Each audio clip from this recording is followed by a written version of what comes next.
Lena, kütüphanenin tozlu rafları arasında kaybolmuştu. Bir haftadır üzerine çalıştığı el yazmasının eski Latince satırlarında bir şeylerin saklı olduğunu hissediyordu. Bu sıradan bir tarihi belgeye benzemiyordu. İçindeki merak, yılların akademik birikiminden çok daha derin bir şeyle besleniyordu. Sanki bu eski kitabın sayfaları arasından karanlık bir fısıltı yükseliyordu. Çalışma masasındaki soluk ışık altında el yazmasının üzerinde parmağını gezdirirken ensesinde bir ürperti hissetti. Etrafında kimse yoktu ama yalnız olmadığını biliyordu. Rafların arasından gelen ince bir ayak sesi, kitap sayfalarının arasına sinmiş bir gölge gibi ağır, sessiz ve soğuktu. Kalbi hızla atmaya başladı. Arkasına döndüğünde, kısık gözlerle onu izleyen bir yabancı gördü. Adam, Lena'nın gözlerinden içeri bakar gibi bir ifadeyle ona yaklaştı. Sesi kısık ama kararlıydı. "Bu dünyaya adım atarak kendi sonunu yazdın," dedi. Lena daha ne olduğunu anlamadan yabancı hızla ona doğru ilerledi. Her şey bulanıklaştı. Sokakta, karanlık bir köşede yere yığıldığını fark etti. Kafası dönüyordu, göğsü zonkluyordu. Derin bir kesikten sıcak kan sızıyordu. Kan kokusu, burnunda ağır bir tat bırakırken ona hiç bilmediği bir açlığı hatırlatıyordu.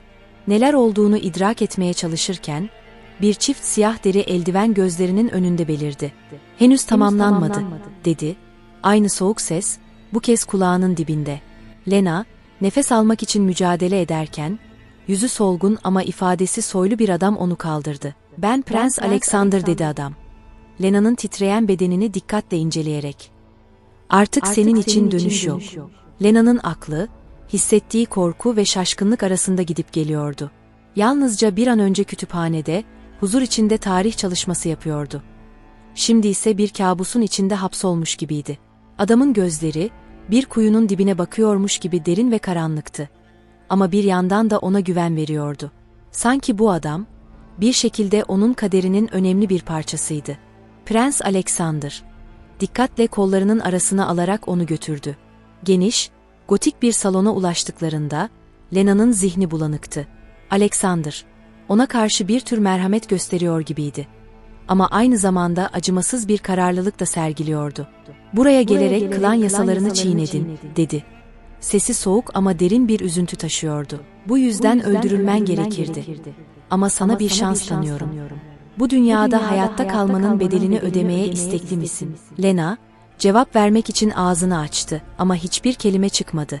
Alexander onun çaresizliğini anladı ve Lena'nın gözlerine bakarak ona, "Bu karar hayatının geri kalanını değiştirecek. Benim klanımdan biri olarak hayatta kalacak ve bu kanla dolu dünyada savaşacaksın," dedi. Yeni hayatına adım atmanın dehşeti Lena'nın içini kavururken, Alexander onu bir anda sert ama koruyucu bir şekilde kollarının arasına aldı. Lena, prensin ona olan ilgisinde bir tür karanlık çekim hissediyordu. Bu çekim, onun daha önce tattığı hiçbir duyguya benzemiyordu. Lena, yeniden gözlerini açtığında her şey değişmişti. Derin bir açlık, kanla dolup taşan bir susuzluk hissetti. Prensin sesi yankılandı. "Bu açlık, hayatının bir parçası olacak. Bu acıyı nasıl kontrol edeceğini öğrenmezsen, bu dünya seni yutar." Kafasında yankılanan bu kelimelerle, Lena kendini vampirlerin karanlık dünyasında yalnız ama hayatta kalmaya istekli bir halde buldu. Artık o bir av değil, bu dünyada kendi kaderini arayacak bir savaşçıydı. Ancak etrafını saran karanlık komployu fark ettiğinde, hayatta kalmanın bedelinin çok daha ağır olduğunu anlamaya başlayacaktı. Lena, soğuk mermer koridorlarda yankılanan sessiz adımlarının ortasında bir an duraksadı. Burası, vampirlerin dünyasıydı. Her ayrıntı, her gölge, her adım sanki tehlikelerle örülmüştü. Ona rehberlik eden ve prensin sağ kolu olduğu söylenen Adrian'ın bakışları, asla tam anlamıyla güven vermeyen o soğuk ve keskin ifadeyi taşıyordu. Görevleri tek tek anlatırken, gözlerinde farklı bir şeyler gizlenmişti. Lena hissediyordu. Adrian'ın gözlerinde açığa çıkmamış bir sır, bitmemiş bir hesap vardı. "Bu gece prensin salonunda özel bir toplantı var," dedi Adrian, gözlerini koridorun sonundaki ağır ahşap kapıya çevirerek. "Bu, bağlılık yemininin bir parçası. İlk kez bir insan, yani artık bir vampir olarak kabul edilip edilmediğin burada belirlenecek." Lena yutkundu. Bir kısmı ona hala yabancı olan bu dünyada kendini bulmaya çalışırken, böyle bir yemin seremonisinin anlamını kavrayamıyordu. Sadece varlığı bile sorgulanan biriyken, şimdi bu toplumun bir parçası olarak kabul görmesi düşüncesi ürkütücüydü. İçinde fırtınalar kopsa da, yüzünde belli etmemeye çalışarak Adrian'ı takip etti. Salonun kapıları açıldığında Lena, loş ışıklarla bezenmiş ihtişamlı bir salona adım attı. Avizeye asılı mumlar, yanar döner kristallerin arasında titrek bir ışık yayıyor. Odadaki soğuk duvarlar sanki geçmişten gelen fısıltılarla yankılanıyordu. Toplantı için gelen diğer vampirler onu merakla inceliyordu. Her birinin yüzünde kısmen düşmanca, kısmen de ilgisiz bir ifade vardı. Prensin kürsüdeki ihtişamlı varlığı herkesten farklıydı. Lena, onun duruşundaki kararlılığı ve gözlerindeki buğulu gizemi görüyordu. Prens, Lena'ya bakarak hafif bir gülümsemeyle konuştu. Lena, bu dünyaya adım atan her varlık, bizimle kan yemini yaparak topluluğun bir parçası olur. Ancak unutmamalısın ki, bu yemin kanla kutsanır ve ömür boyu sadakat beklenir. Adrian, yanına yaklaşarak Lena'ya gümüş işlemeli bir kadeh uzattı. Kadeh, karanlık sıvılarla doluydu. Yoğun bir metal kokusu yayıyordu. Bu, Lena'nın sınavıydı. Bağlılık yemini, onun vampir toplumuna katıldığını simgeleyecek bir adım. Lena tereddüt etti. Elleri kadehi kavrarken zihninde bir ses yankılanıyordu. Onlara güvenebilir misin? Bu toplum, sırlarla dolu ve sen, sadece bir piyon musun? Ancak başka seçeneği yoktu. Kadehi dudaklarına götürdü ve soğuk, keskin sıvı boğazından aşağı kayarken, zihninde yankılanan bir ağırlık hissetti. Bir anda gözleri kararacak gibi oldu. Etrafındaki yüzler bulanıklaştı. Prensin sözleri, sanki derinlerden gelen uğursuz bir fısıltı gibi kulaklarına doluyordu. Bu dünya yalnızca güçlü olanları kabul eder, Lena. Gerçek dostlarını bulana dek, her adımında kendini yalnız hissedeceksin. Kadeh elinden düşerken, Lena kendini toparlamaya çalıştı. Ancak Adrian'ın gözlerinde saklı bir alay, prensin ilgisinde saklı bir beklenti vardı. Toplantı bittiğinde, Lena'nın zihni karmakarışıktı. Hangi sırların içine çekildiğini, bu dünyaya nasıl bir bedelle bağlandığını bilmiyordu. Ona dostça yaklaşan her yüz, bir anda düşmana dönüşebilecek gibiydi. Toplantıdan sonra Adrian onu koridora kadar geçirdi ve soğuk bir sesle fısıldadı. Prens seni seçti. Ama unutma Lena, bu seçim senin hayatta kalacağını garantilemez. Vampir toplumunda herkesin bir amacı vardır. Senin ne olduğunu bulman gerekecek. Lena, bu sözlerin ardında yatan tehditkar tonu sezmişti. Adrian, ona güvenilemeyecek biriydi. Ama başka kim ona yardım edebilirdi? Koridorun loş ışığında yalnız başına kalan Lena, geçmişini ve bu dünyaya nasıl çekildiğini sorgulamaya başladı. Her şeyin bir cevabı olmalıydı. Prensin ona gösterdiği bu ilgiyi, toplumun içinde yükselmesine neden olan o bilinmezliği anlamak zorundaydı. Tam bu düşüncelerle kapılardan birine yöneldiğinde, gölgelerden bir fısıltı yükseldi. Lena, sırlar her zaman kanla örtülmez. Seni bekleyen başka bir yemin, başka bir görev var. Lena dönüp baksa da kimseyi göremedi. Fakat kalbindeki merakla, daha derin bir sırra çekildiğini hissetti. Bu gizemli dünyanın içine adım atarken, kan yeminlerinin ve karanlık ittifakların ardında yatan gerçeği öğrenmeye artık her zamankinden daha kararlıydı. Sarayın sessiz koridorlarında yankılanan adımları Lena'yı huzursuz ediyordu. Prensin çağrısı acil görünüyordu. Bu, sıradan bir toplantı olmayacaktı. Büyük salona vardığında, masif tahtın önünde toplanmış vampirlerden oluşan bir grup gördü. Çoğunun yüzlerinde endişe vardı. Kimisi fısıldaşıyor, kimisi dikkatle prensi dinliyordu. Lena içeri girdiğinde odadaki hava ağırlaştı. Gözler bir an ona çevrildi. Prens, tahtında ihtişamla oturuyor, derin ve otoriter sesiyle konuşuyordu. Son zamanlarda kaybolan kardeşlerimizle ilgili gelen haberler artıyor. Bu olaylar yalnızca tesadüf değil. Lena, bu sözlerdeki gerilimi hissetti. Prensin bakışları bir an için onun üzerinde durdu. Bu durum, düzenimizi tehdit eden bir varlığın işareti olabilir. Bazılarınız Lazarus ismini duymuş olabilir. Lazarus. Bu isim Lena'nın tüylerini diken diken etti. Daha önce sarayda fısıltı halinde duyduğu bu isim, eski ve güçlü bir vampiri işaret ediyordu. Vampirler arasında efsaneleşmiş olan Lazarus'un, asla boyun eğmeyen, düzeni hiçe sayan biri olduğu söyleniyordu. Prens, Lena'ya dönerek net bir talimat verdi.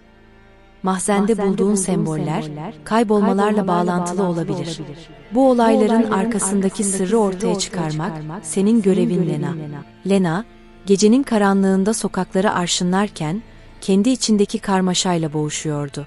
Yeni bir hayatın eşiğinde olduğunu hissetse de bu yaşamın ağırlığını her geçen gün daha fazla hissediyordu.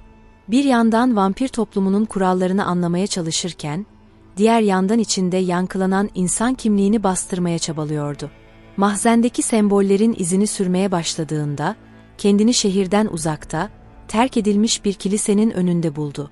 Kapıları zincirlerle kapatılmış olan bu eski yapı, soğuk ve tehditkar bir atmosfer yayıyordu. Lena, içeri girdiğinde karanlık koridorlarda yankılanan sessizliği dinledi. Her adımı, bastığı taşların altında yankılanıyor, ona yalnız olmadığını hissettiriyordu. Kilise, içinde bir hikaye saklıyor gibiydi. Duvarlarda, mahzende gördüğü sembollerin benzerlerini buldu. Lena, bu işaretlerin eski bir ayine ait olduğunu fark etti. Ancak daha fazlasını öğrenmeden önce, içeriden gelen hafif bir hışırtı dikkatini çekti. Karanlığın içinden bir figür belirdi. Gözleri keskin, hareketleri sinsiydi.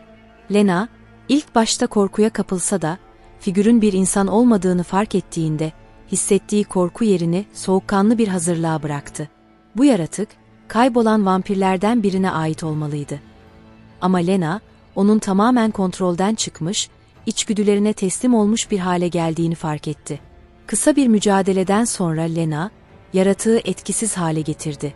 Ancak bu olay, kaybolma vakalarının yalnızca bir başlangıç olduğunun işaretiydi. Sarayın kütüphanesine döndüğünde, Lena elindeki ipuçlarını bir araya getirmeye çalıştı. Lazarus'un varlığı ve sembollerin anlamı, onun için bir bilmeceydi. Bu sırada, diğer vampirlerin arasında yayılan korkunun arttığını fark etti. Fısıltılar, Lazarus'un yalnızca bir tehdit değil, aynı zamanda bir kurtarıcı olabileceğini söylüyordu. Bu söylentiler, Lena'nın kafasını karıştırdı. Eğer Lazarus gerçekten bu kaybolmaların arkasında ise, amacı ne olabilirdi? Bu soruların cevabını bulmaya çalışırken, Prens'ten gelen bir çağrı onu düşüncelerinden çekip aldı. Prens, Lena'yı özel bir görüşmeye çağırmıştı. Bu görüşmede, düzenin geleceğiyle ilgili konuştu. Lena'ya olan güvenini dile getirse de onun bu görevin ağırlığını hissettiği açıktı. "Bu işin ucunda yalnızca bizim düzenimiz değil Lena," dedi Prens, karanlık tahtında otururken. "Eğer Lazarus'un varlığı kesinleşirse, bu sadece bizim için değil, insanların dünyası için de bir tehdit oluşturacak." Lena, Prens'in bu sözlerindeki derin anlamı düşündü. İnsan olduğu zamandan kalan anılarını ve yeni hayatındaki rollerini sorguladı. Hem insan hem de vampir dünyası arasında sıkışıp kalmış gibiydi. Lena, araştırmalarına devam ederken bir gece, hiç beklenmedik bir anda bir saldırıya uğradı. Şehrin karanlık sokaklarında yankılanan, ayak sesleriyle fark ettiği düşman, bu sefer tek bir yaratık değildi. 3 yaratık, onu çevreledi. Lena, kendisini savunmaya çalışırken, bu yaratıkların tamamen yozlaşmış vampirler olduğunu fark etti. Saldırıdan zor da olsa kurtulan Lena, bu yaratıkların Lazarus'un kontrolü altında olduklarını hissetti. Ancak bu yaratıkların saldırganlığından çok, onların eskiden kendisi gibi normal vampirler olduklarını bilmek onu sarstı. Bu olaydan sonra, Lena kendini daha büyük bir tehdidin içinde buldu. Lazarus'un planları ve bu yozlaşmanın ardındaki sırlar, Lena'nın hayatını ve vampir toplumunun geleceğini tamamen değiştirecek gibi görünüyordu. Sarayın taş duvarları arasında yankılanan adımlarını dikkatle atıyordu Lena. Prensin verdiği görevlerin ağırlığı, omuzlarına her geçen gün daha fazla çöküyordu. Lazarus'un adı, hem bir tehdit hem de gizemli bir çağrı gibi zihninde yankılanıyordu. Ancak bugün, başka bir şeye odaklanması gerektiğini biliyordu. Vampir topluluğunun içinde yükselen huzursuzluk dalgası, Lena'yı istemediği bir girdabın içine çekmek üzereydi. Kütüphanenin ağır ahşap kapısını açtığında, içeride 2 kişinin tartışmakta olduğunu duydu. Seslerden biri, emirlerini sorgulatmayan keskin bir tondaydı. Bu, prensin sağ kolu olarak bilinen Adrian'a aitti. Diğeri ise daha hırçın ve meydan okurcasına konuşuyordu. Lena, ikinci sesi tanımıyordu. Ama taşıdığı öfke ve kararlılık, onu istemsizce huzursuz etmişti. Kapının gölgesine saklanıp konuşmaları dinlemeye başladı. Adrian, net bir şekilde karşısındakine emir veriyordu. Düzenimizi korumak için gerekirse bütün bu isyancıları ortadan kaldıracağız. Kimse prensin otoritesini sorgulayamaz. Ancak karşıdaki kişi bu tehdidi önemsemez bir şekilde güldü. Prensin günleri sayılı Adrian. Onunla birlikte batacaksınız. Yeni bir düzen kurulacak ve bizler bu karanlığın gerçek efendileri olacağız. Lena duyduklarına inanamadı. Prensin yönetimine karşı açık bir isyan. Bu sadece bir tehdit değil, vampir topluluğunda kanlı bir bölünmenin habercisiydi. Lena, duyduğu bu konuşmayı prense aktarmaya karar verdi. Ancak tam o sırada kütüphanenin kapısının gıcırdadığını fark etti. Geri çekilmek için geç kalmıştı. Hırçın sesin sahibi onu fark etti ve bir anda önünde belirdi. "Dinlemenin bedelini ödemeye hazır mısın, küçük vampir?" dedi, Lena'nın yüzüne alaycı bir gülümsemeyle bakarak. Lena, ilk başta ne yapacağını bilemedi. Ama sonra içindeki karanlık bir enerjiyle karşısındakine meydan okudu. "Bu konuşmayı duyan tek kişi ben değilim," diye yalan söyledi. "Eğer bir şey yaparsanız, prensin adamları bunu öğrenir." Adamın bakışları sertleşti. Ama Lena'nın cesareti ona bir anlık tereddüt yaşattı. Bu anı fırsat bilerek, Lena hızla kütüphaneden dışarı çıktı ve kendini koridorların karanlığına attı. Prense ulaşmadan önce dikkatli olması gerektiğini biliyordu. Eğer isyancıların varlığı bu kadar açık bir tehdit haline geldiyse, yalnızca prensin bilgisi yetmezdi. Bu durumu kendi yöntemleriyle araştırmaya karar verdi. Lena, birkaç gün boyunca isyancıların izini sürmeye devam etti. Sarayın dışındaki terk edilmiş bir handa, garip bir hareketlilik olduğunu fark etti. Geceleri elinde lambalarla doluşan gruplar, sabaha karşı sessizce ayrılıyorlardı. Lena, sabırsızlanıyordu. Ancak bu toplantıların nedenini öğrenmeden harekete geçmek istemiyordu. Bir gece, handa toplananların arasına karışmak için cesur bir plan yaptı. Yırtık pırtık bir pelerin giyerek grubun arasına katıldı. Hiç kimse, Lena'nın varlığını fark etmedi. Toplantı başladığında, isyancı grubun lideri olduğunu düşündüğü bir vampir konuşmaya başladı. "Yeterince bekledik. Prensin düzeni çürümüş bir yapıya dönüşmüş durumda. Biz, bu dünyaya gerçek bir denge getireceğiz. Kardeşlerimizi kontrol eden kuralları yıkacağız." Kalabalık, liderin sözlerine alkışlarla karşılık verdi. Lena, duyduklarından daha da ürkmüş haldeydi. Bu grup yalnızca prensi devirmek istemiyor, aynı zamanda vampir düzenini tamamen yok etmeyi hedefliyordu. Toplantı sona erdiğinde, Lena kalabalıkla birlikte dışarı çıktı. Ancak tam o sırada, liderlerden biri, Lena'nın yüzünü fark etti. Seni daha önce görmedim, dedi şüpheyle bakarak. Lena'nın aklı hızla çalışmaya başladı. "Beni görmemiş olman normal. Uzun zamandır kuzeyde görevdeydim. Ama isyanınızın sesini duyunca katılmaya karar verdim," dedi. Adamın bakışları yumuşar gibi oldu. Ama Lena'nın inandırıcı olması gerekiyordu. "Bu düzen hepimizi köleleştiriyor. Gerçekten bir değişim zamanı geldi," diyerek sözlerine devam etti. Adam bir süre Lena'yı inceledikten sonra başını salladı. "Eğer dürüstsen, seni sınavdan geçireceğiz. O zamana kadar bizi izleme," diyerek oradan uzaklaştı. Lena, bu fırsatı değerlendirerek hızla handan uzaklaştı. Bu isyanın tehlikesi yalnızca kendi güvenliği için değil, tüm vampir topluluğu için bir felaketin habercisiydi. Lena, sarayın büyük kapısından içeri girdiğinde içinde bir ağırlık hissediyordu. Prense olan sadakatiyle isyancıların öne sürdüğü idealler arasında sıkışıp kalmıştı. Kendi odasına çekildiğinde, elindeki ipuçlarını bir kez daha inceledi. Eğer bu isyancı gruba katılırsa, onların sırlarını içeriden öğrenebilir ve Lazarus'un bu işteki rolünü ortaya çıkarabilirdi. Ancak bu, prensin güvenini kaybetmesine ve düzenin daha da çökmesine neden olabilirdi. Kendini odanın karanlık köşesine bıraktığında, dışarıdan gelen fısıltılar zihnini bulandırdı. Gece, ona yeni bir seçim getirmişti. Hangisini seçerse seçsin, her iki yolun da sonunda karanlık olduğunu hissediyordu. Lena'nın zihni, odayı dolduran soğuk hava kadar ağır ve kasvetliydi. Gecenin ilerleyen saatlerinde, huzursuz bir uykunun kollarına bırakmıştı kendini. Ancak rüyalar, dinlenme değil, daha derin bir sorgulama getirmişti. Rüyasında bir yolda yürüyordu. Yolun iki yanındaki ağaçlar, karanlık bir gölge gibi üzerini kaplıyor. Yalnızca ay ışığı kırık bir ipucu gibi yere vuruyordu. Ayaklarının altındaki taşlar soğuktu. Ama yol tanıdık geliyordu. Bir şey, bu yoldan daha önce geçtiğini söylüyordu ona. Uzaktan bir ses duydu. Bir kadının sesi. Sesin tınısı o kadar derindi ki Lena'nın içindeki geçmişin kapılarını zorluyordu. Ses, "Neden beni bırakıp gittin?" diye yankılandı. Lena duraksadı. Kalbi hızla çarpmaya başladı. Adımları geri çekilmek istedi. Ama bir şey onu ileriye doğru itiyordu.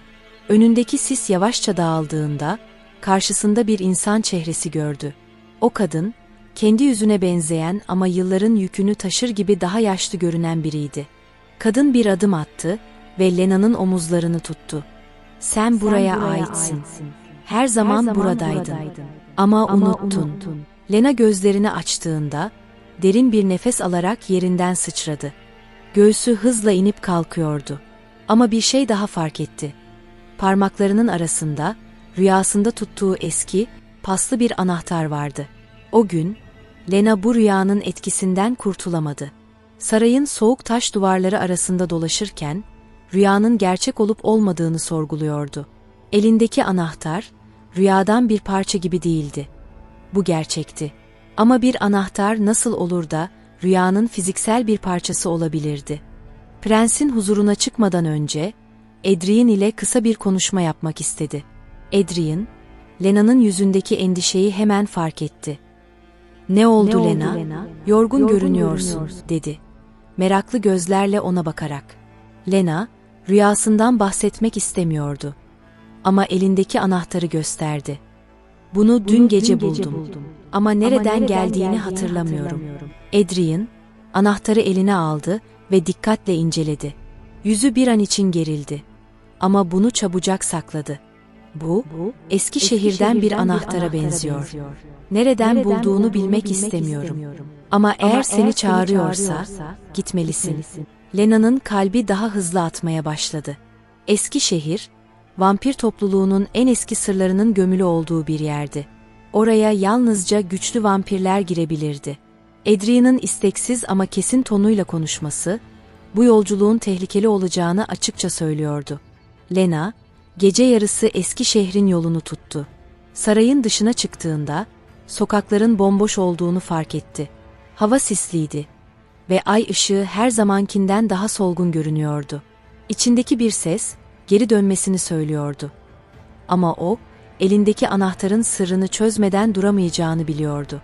Eski şehre vardığında, her şey daha da garipleşti.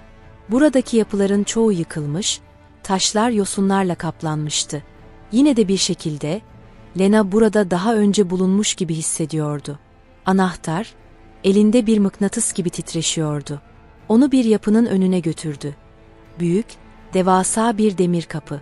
Kapıdaki desenler, Lena'ya tanıdık geliyordu. Gözlerini kapatıp desenlere dokunduğunda, başka bir görüntü zihninde canlandı. Bir kadın, Lena'nın insan olduğu zamanlardan bir anıyı canlandırarak, eline aynı anahtarı tutuşturuyordu. Kadının sesi bir kez daha yankılandı. "Bu senin. Sırlarını açmak için doğru zamanı bekle." Lena, anahtarı kilide yerleştirip çevirdi. Kapı, ağır bir gıcırtıyla açıldı ve içeriden derin bir karanlık yayıldı. Kapının arkasında, sonsuz gibi görünen bir koridor vardı. Duvarlarındaki taşlar nemliydi. Üzerlerinde garip semboller kazılıydı. Lena, adımlarını dikkatle atarak ilerledi. Her adımında, duvarlardaki semboller parlamaya başladı. Sanki Lena'nın varlığına tepki veriyorlardı. Koridorun sonunda, geniş bir odaya ulaştı. Odanın merkezinde bir taş masa, üzerinde ise eski bir kitap vardı. Lena, kitaba yaklaşırken, içindeki bir ses bu kitabın onun geçmişine ait sırları barındırdığını söylüyordu. Kitabı açtığında, sayfaların her biri boştu. Ama Lena, parmaklarıyla bir sayfaya dokunduğunda, görüntüler belirmeye başladı. Bir zamanlar insan olduğu günlere dair anılar. Ama bu anılar, onun sıradan bir insan olmadığını gösteriyordu. O, bir seçilmişti. Vampir dünyasının sınırında, hem insan hem de karanlık dünya ile bağlantısı olan biriydi. Lena, bu anıların gerçekliğini sorgularken, arkasından bir ses duydu.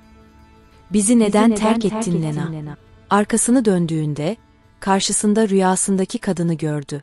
Ama bu sefer, kadın Lena'ya saldırmaya hazır bir yaratığa dönüşmüştü. Lena, geri çekilirken, içindeki vampir gücünü hissetti. Bu kadın kimdi? Ve neden Lena'yı suçluyordu? Kadın, Lena'ya yaklaşmadan önce bir fısıltı gibi kayboldu. Lena, taş odada tek başına kaldı. Ama içindeki his, burada öğrendiklerinin sadece bir başlangıç olduğunu söylüyordu. Kapıdan dışarı çıktığında, şehrin sessizliği her zamankinden daha ağırdı. Artık sadece isyanla değil, kendi geçmişinin karanlık sırlarıyla da yüzleşmek zorundaydı. Ancak bir şey açıktı. Lena'nın geçmişi, bu savaşın merkezinde duruyordu. Kendi kendine mırıldandı. Kimim ben? Ve burada ne arıyorum?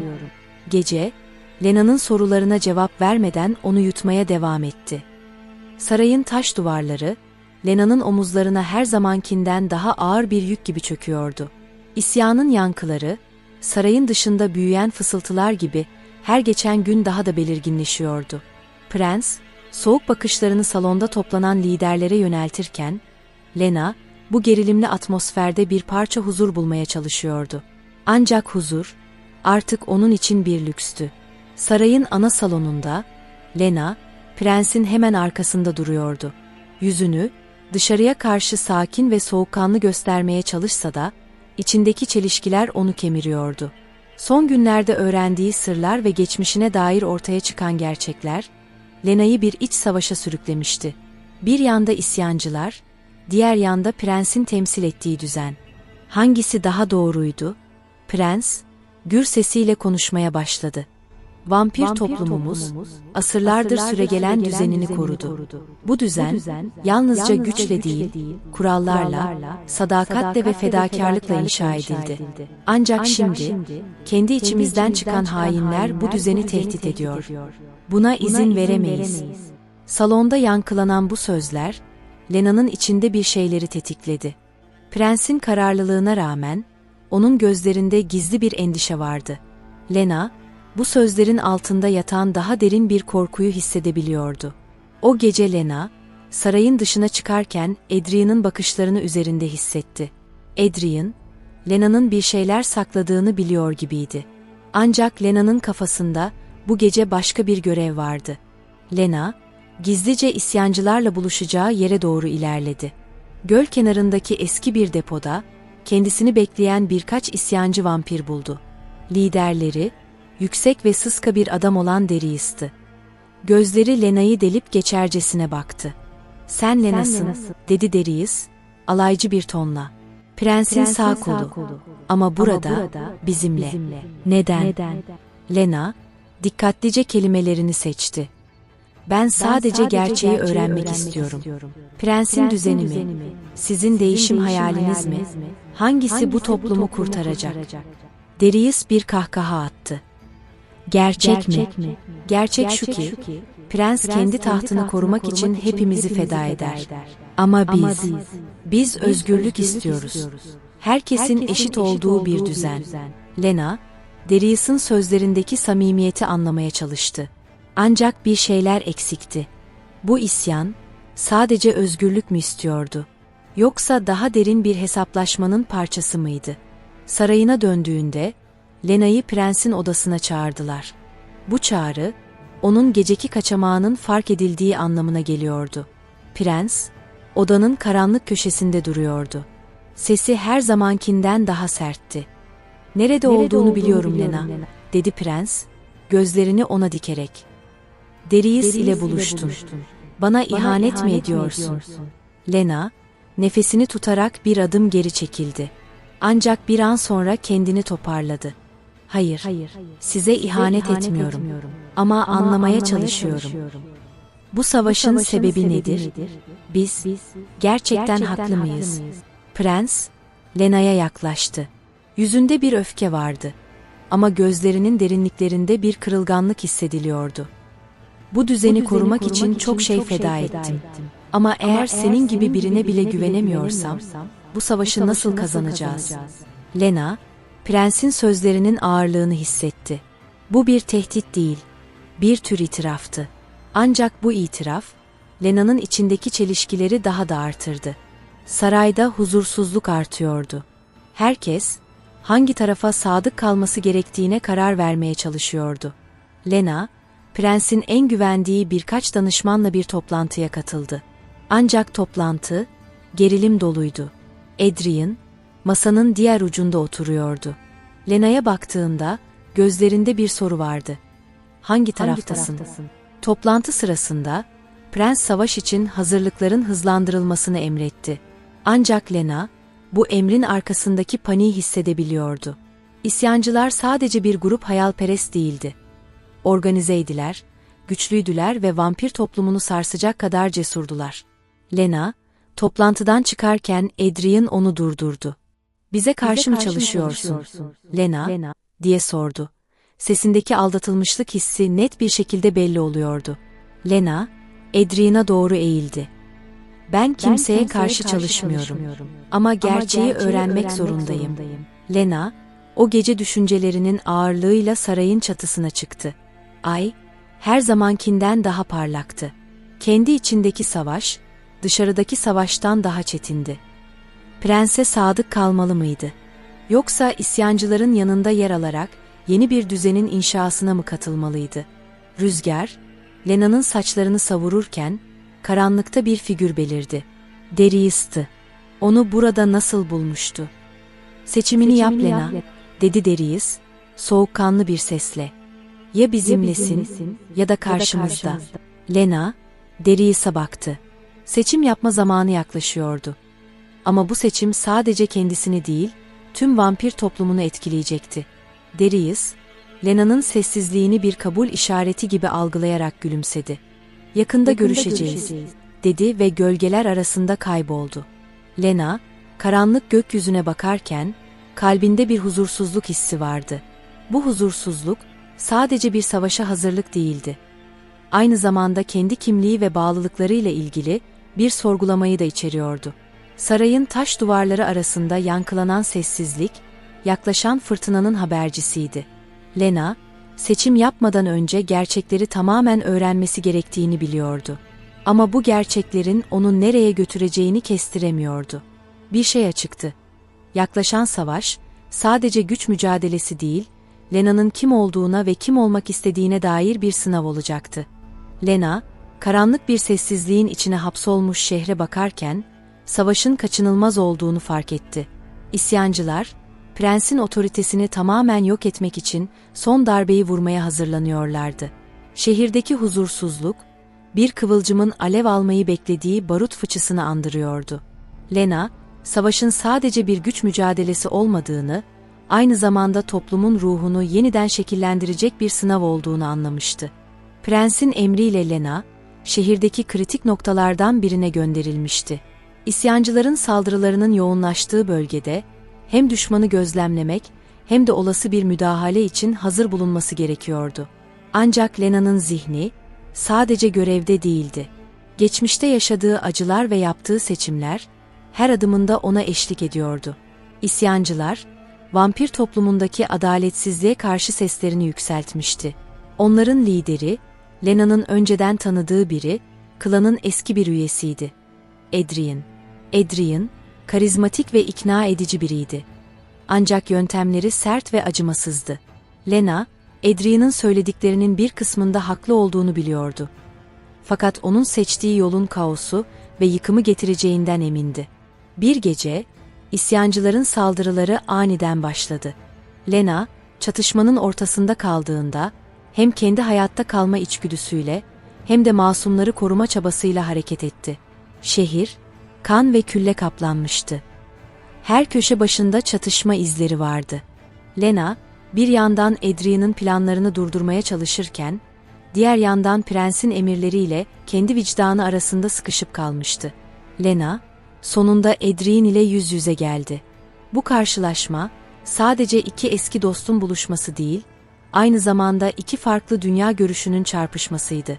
Adrien, Lena'ya prensin kurduğu düzenin yıkılması gerektiğini ve herkesin özgür olmayı hak ettiğini savundu. Lena ise kaosun, düzenin alternatifi olamayacağını söyledi. Adrien'in gözleri, Lena'nın söylediklerini duyarken bir an için yumuşar gibi oldu. Ancak o anda, Adrien'in yanında yer alan bir isyancı, Lena'ya saldırdı. Lena, hızla karşılık verdi ve isyancıyı etkisiz hale getirdi. Bu durum, Adrien ile Lena arasındaki gerilimi daha da artırdı. Adrien'in liderliğindeki isyancılar, şehrin merkezine saldırmaya başladığında, Lena tüm gücüyle savaşa katıldı. Bu sırada, prensin orduları da isyancılara karşı savunma yapıyordu. Şehir, tam anlamıyla bir savaş alanına dönmüştü. Lena, çatışmaların ortasında hem fiziksel hem de duygusal olarak sınırlarını zorluyordu. Lena, isyancıların merkez üssü olan terk edilmiş bir katedralin büyük salonuna girdiğinde, içeri dolan karanlık, ona bir mezar gibi hissettiriyordu. Havanın ağırlığı, Adrien'in burada olduğunu hissettiriyordu. Yüksek vitray pencerelerden sızan ay ışığı, zemin üzerindeki tozu ve kan lekelerini aydınlatıyordu. Adrien, salonun ortasında Lena'yı bekliyordu. Uzun siyah pelerini etrafında dalgalanıyordu. Gözlerinde ise hem hüzün hem de öfke vardı. Elinde tuttuğu kan kırmızısı bir kılıç, tüm gücünü sembolize ediyordu. Lena'nın gelişiyle, ortamın sessizliği ağır bir gerginliğe dönüştü. "Beni durdurabileceğini mi sanıyorsun Lena?" diye sordu Adrien, sesi katedralin kemerlerinden yankılandı. "Senin gibi kör birinin bu toplumu nereye sürüklediğini görüyorum," dedi Lena, gözlerini Adrien'dan ayırmadan. "Ama bu savaşın kazananı olmayacak." Adrien, alaycı bir gülüşle karşılık verdi. "Güç kazananın elindedir Lena. Senin bu güçle ne yapacağını göreceğiz." Adrien, konuşmasını bitirir bitirmez, Lena'ya doğru yıldırım hızıyla saldırdı. Kılıcı havada bir kırmızı ışık yayıyor. Salona ölümcül bir rüzgar estiriyordu. Lena, çevikliğini kullanarak kılıcın darbesinden son anda kurtuldu ve Adrien'in yanına bir karşı hamleyle yaklaştı. Adrien'in hamlesi güçlüydü. Ancak Lena'nın çevikliği ona üstünlük sağlıyordu. İkisi de neredeyse bir dans gibi, ölümcül hareketlerle birbirlerine saldırıyordu. Lena'nın yumrukları Adrien'in savunmasını kırmaya çalışırken, Adrien kılıcıyla Lena'yı köşeye sıkıştırmaya çalışıyordu. Bir noktada Adrien, Lena'nın zırhını delip geçti. Lena, acıyla geriye sıçradı. Kan, göğsünden aşağı doğru akarken bir an için dengesini kaybetti. Ancak hemen toparlandı ve Adrien'a keskin bir bakış attı. Bu kadar çabuk pes etmeni beklemiyordum, diye mırıldandı Adrien, kılıcını yeniden kaldırarak. Lena, sadece fiziksel güce güvenerek Adrien'i yenemeyeceğini anladı. Onun zihinsel zaaflarını hedef alması gerekiyordu. "Adrien," diye seslendi. Bu sefer sesi sert ve kararlıydı. "Bu savaşı kazansan bile neyi değiştireceksin? Hangi hayatları kurtaracaksın?" Adrien bir an durakladı. Bu kısa an, Lena'ya saldırı için fırsat verdi. Adrien'in kararsızlığından yararlanarak hızla ilerledi ve bir dizi seri hareketle Adrien'i geri püskürttü. İkisi de kan ter içinde kaldı. Saldırıları daha vahşi ve düzensiz hale geldi. Adrien'in kılıcı bir kez daha Lena'nın üzerine indiğinde, Lena son anda bir sütunun arkasına saklanarak darbeden kaçındı. Adrien, kızgın bir şekilde sütunu parçalayarak tekrar Lena'nın üzerine atıldı. Lena, bu sefer Adrien'in saldırısını bıçak darbesiyle savuşturdu ve gümüş uçlu bıçakla Adrien'in zırhını yararak ciddi bir yara açtı. Adrien dizlerinin üzerine çökerken, zırhının altından sızan koyu kırmızı kan zeminde birikiyordu. Gözleri Lena'ya nefret ve pişmanlıkla doluydu. Ancak zayıflığı onu ele geçiriyordu. Lena, elindeki bıçağa baktı. Sıradan bir silahın Adrien gibi eski ve güçlü bir vampiri öldüremeyeceğini biliyordu. Bu yüzden, prensin ona verdiği tek bir şişe içinde saklı kutsal sudan faydalanmak zorundaydı. Adrien, dişlerini sıkarak alaycı bir şekilde güldü.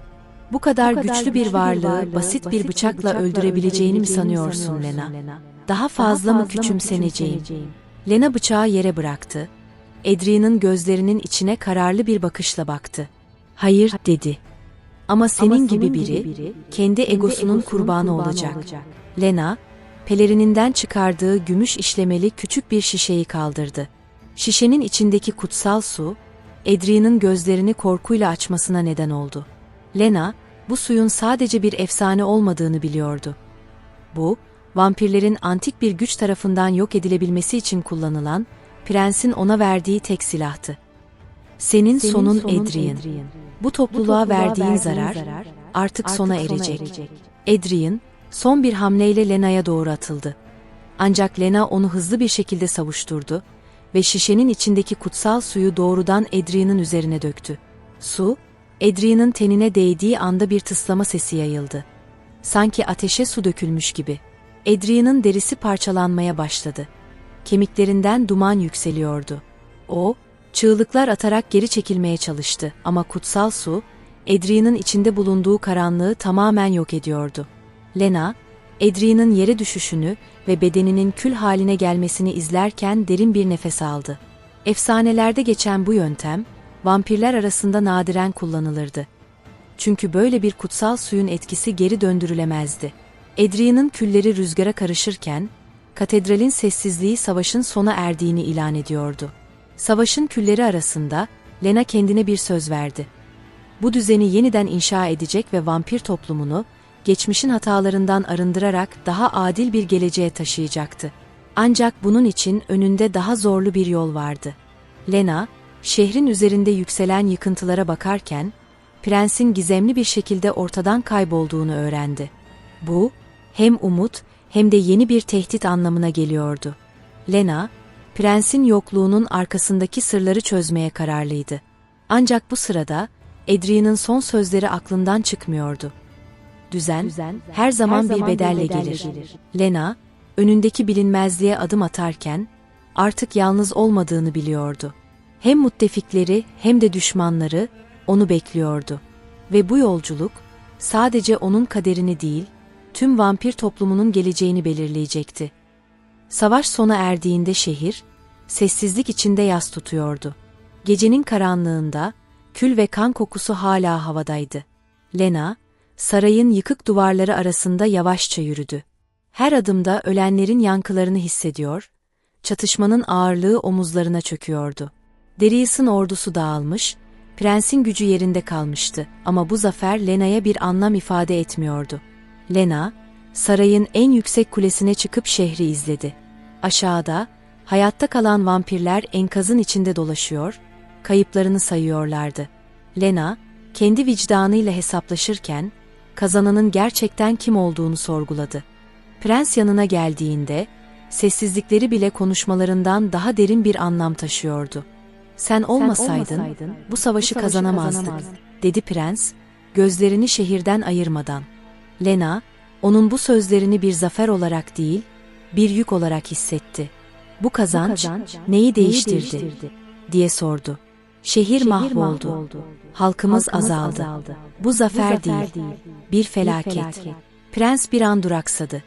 Ardından derin bir nefes alarak Lena'ya döndü. Haklısın, dedi. Ama şimdi yeniden başlamamız gerekiyor. Daha güçlü, daha birlik bir toplum kurmalıyız. Ve bunu senin gibi bir lider olmadan yapamayız.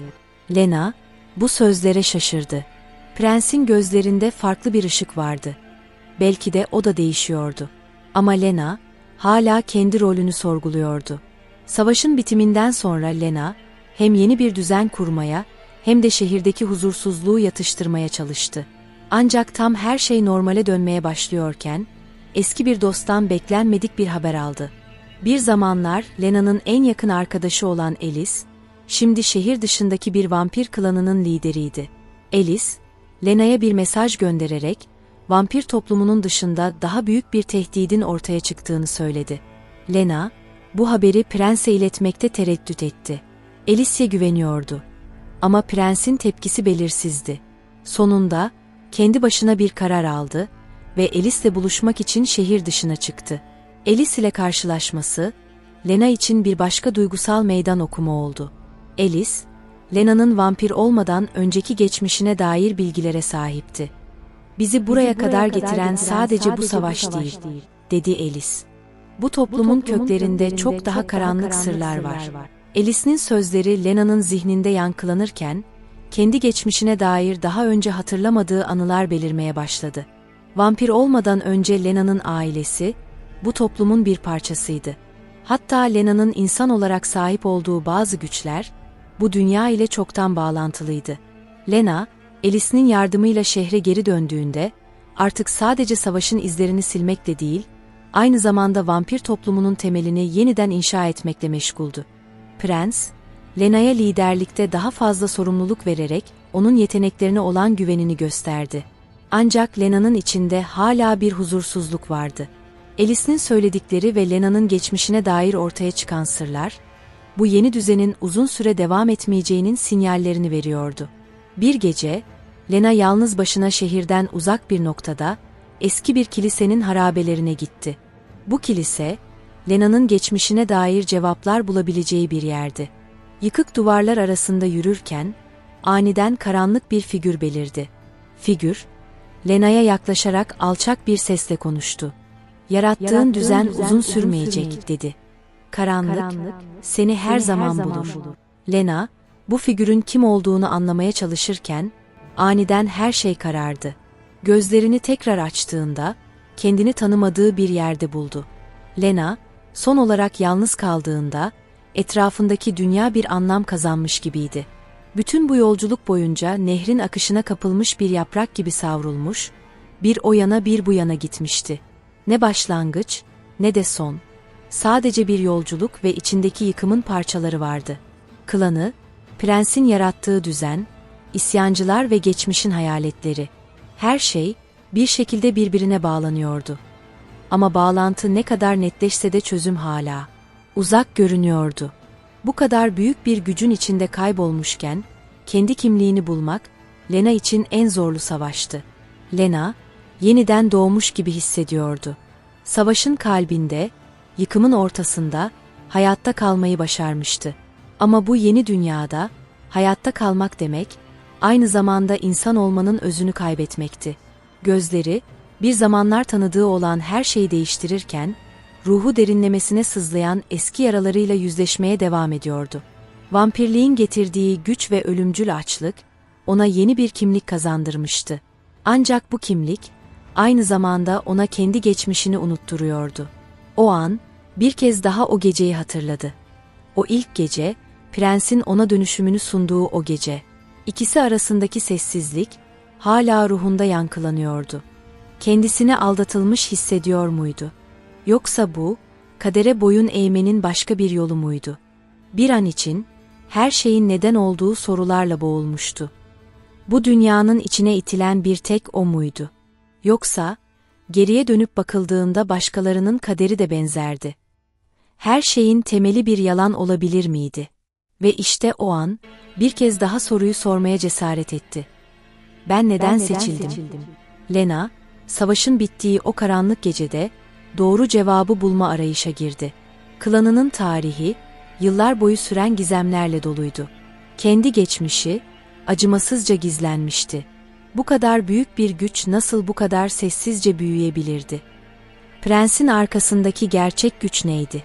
Ve, en önemlisi, bu kaotik düzenin yıkılmasında Lena'nın rolü neydi?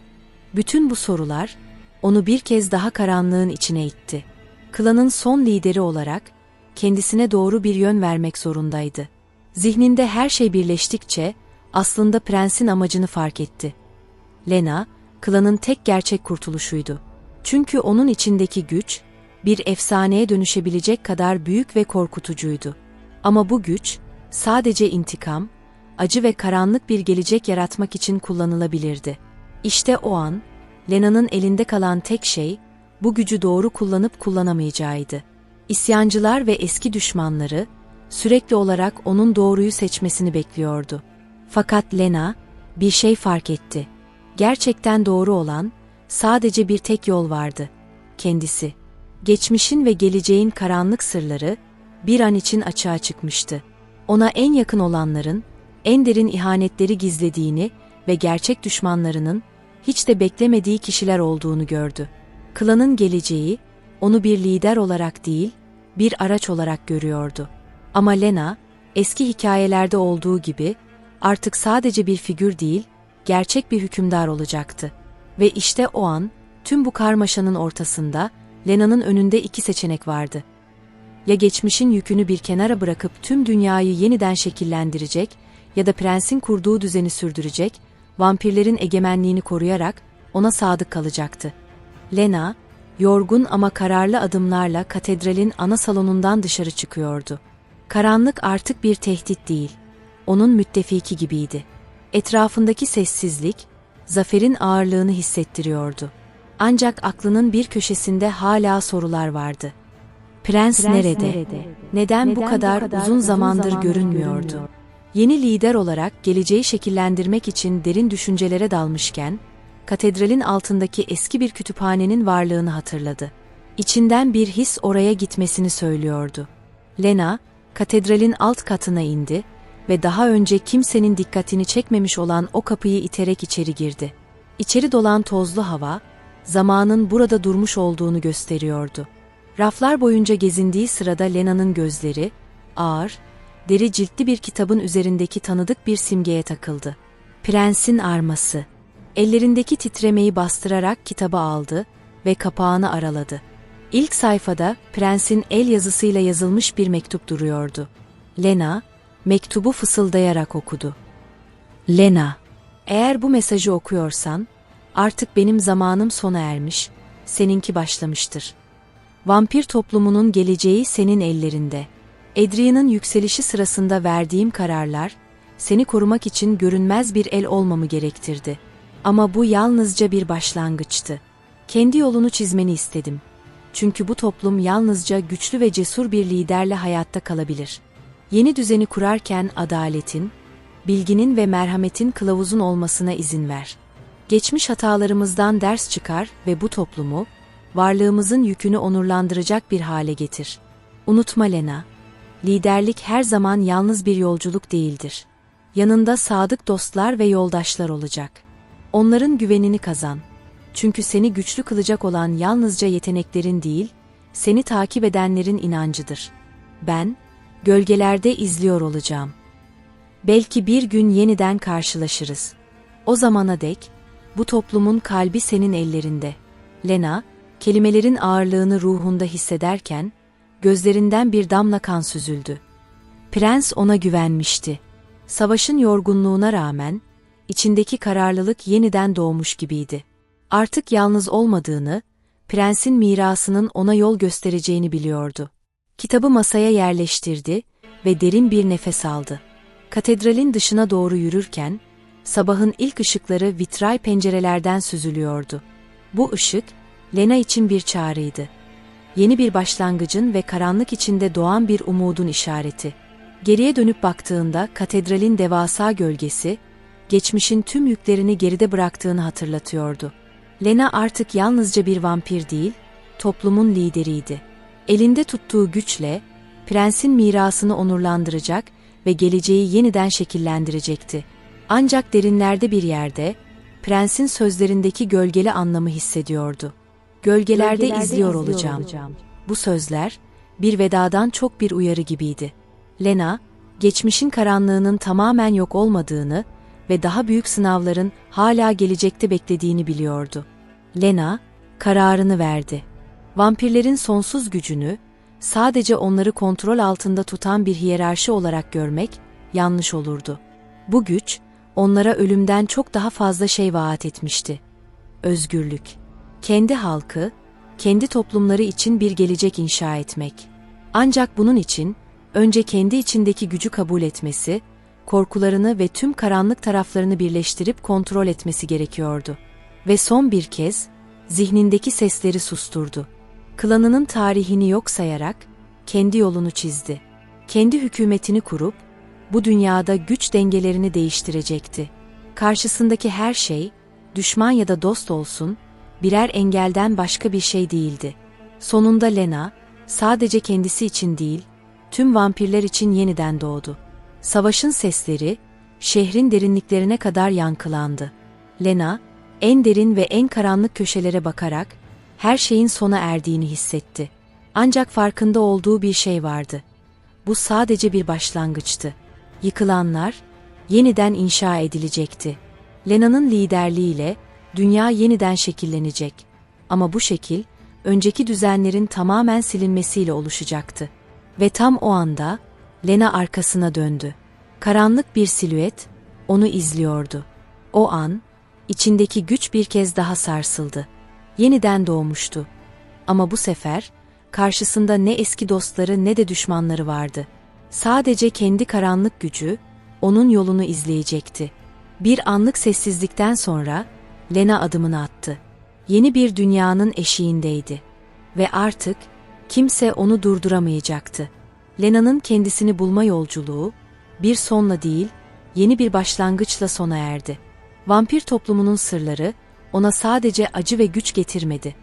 Aynı zamanda onun kendisini yeniden yaratma gücünü de açığa çıkardı. Artık tüm dünyayı yeniden şekillendirecek ve kendi geleceğini belirleyecek liderdi. Lena'nın yolculuğu sadece bir savaş değil, aynı zamanda kendi içindeki gücün farkına varma mücadelesiydi. Her şeyin bittiğini düşündüğünüz anda gerçek hikaye başlar. Lena'nın hikayesi de yalnızca bir başlangıçtı.